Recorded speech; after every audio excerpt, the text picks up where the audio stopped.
अस्पतिर्दधातु बृहदस्वामरुतः पितृमातरः शुभं यावानो मृदथे सुजग्मयः यज्ञं जिहवाङ्मनवः सूराचक्षसो विश्वेनो देव अवसः गमन्निह भद्रं कर्णेभिः शृणुयाम देवः भद्रं पश्येमाक्षभिर्यजत्राः इष्टिनाम्मा भद्रासो यत्र पितरो भवन्ति मानो मध्यारिरिगता निर्गन्धौ अदितिरद्यौ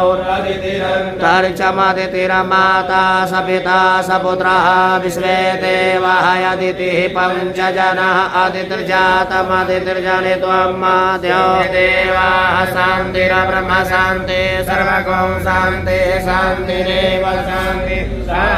शान्तिरेधि यतो यतः समीहसे ततो नो अभयं कुरु सन्नः कुरु प्रजाभ्यो भयन्नः पशुभ्यः सुशान्तिर्भवतु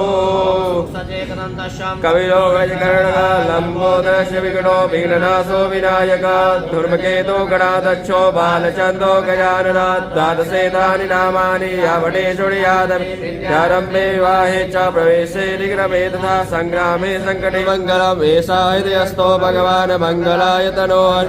लग्नं सूर्यं तदेव ताराबलं चन्द्रबलं तदेव विद्याबलं देव